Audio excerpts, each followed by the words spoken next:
Hello, welcome back. We are on Mr. Popper's Penguins. We are now on chapter 3, Out of the Antarctic. So we left off yesterday where Admiral Drake had been on the radio and said, "Hello, Mr. Popper, wait for a surprise." And so we're trying to come up with what do we think that surprise could be? Well, if we think Mr. Popper's Penguins, let's see if we can figure out what it's going to be. All right, chapter 3, Out of the Antarctic.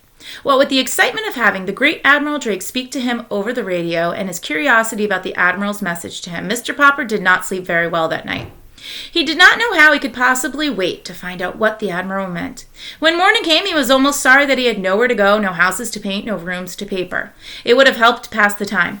"Would you like the living room papered over?" he asked Mrs. Popper. "I have quite a bit of paper number 88 left over from the mayor's house." "I would not," said Mrs. Popper. "The paper we have now is plenty good enough, and I'm going to the first meeting of the Ladies' Aid and Missionary Society today, and I don't want to mess around to clean up when I get home." "Very well, my love," said Mr. Popper meekly, and he settled down with his globe, his book of Antarctic adventures. But somehow, as he read today, he could not keep his mind off the printed words. His thoughts kept straying away to Admiral Drake. What could he have meant about a surprise from Mr. Popper? Fortunately for his peace of mind, he did not have to wait so long. That afternoon, while Mrs. Popper was away at her meeting and Janie and Bill had not come home from school yet, there was a loud ring at the front door. "I suppose it's just the postman. I won't bother to answer it," he said to himself.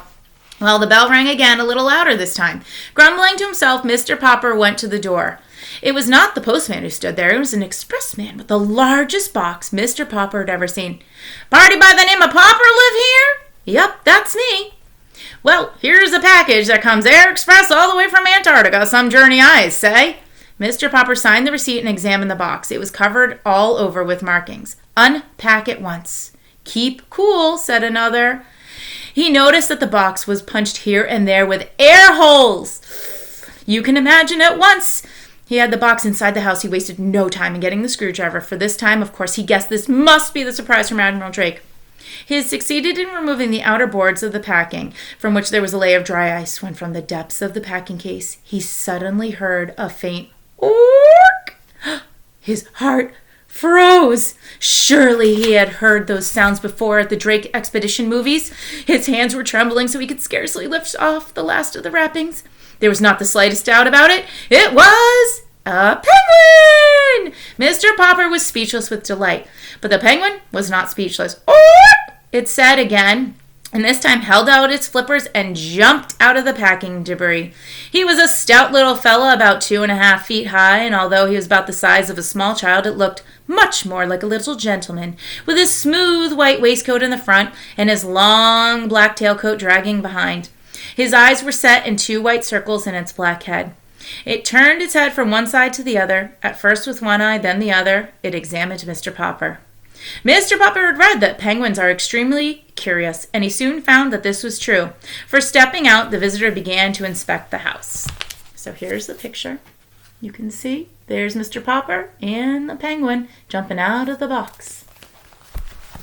Down the hall, it went into the bedrooms with its strange, pompous little strut. When it, or he, Mr. Popper had already begun to think of it as a he, got to the bathroom, it looked around with a pleased expression on its face. Perhaps, Mr. Popper thought, all this white tiling reminds him of the ice and snow at the South Pole.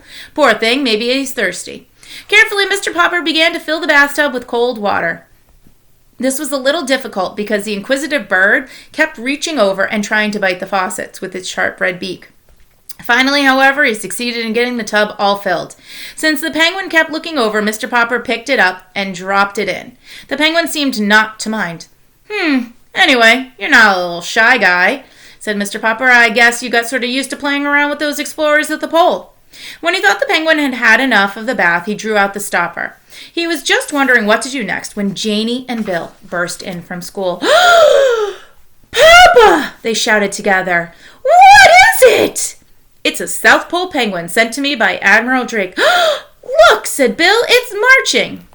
The delighted penguin was indeed marching. With pleased little nods of his handsome black head, he was parading up and down inside the bathtub. Sometimes he seemed to be counting the steps it took. 6 for the length, 2 for the width, 6 for the length again, and then 2 more for the width. So he's going around a little rectangle in the bottom of the bathtub. "For such a big bird, he takes awfully small steps," said Bill. "And look how his little black coat drags behind him. It's almost like it's too big for him," said Janie. But by now, the penguin was tired of marching. This time, when he got to the end of the tub, he decided to jump up the slippery curve. He then turned with his outstretched flippers and tobogganed down on his white stomach.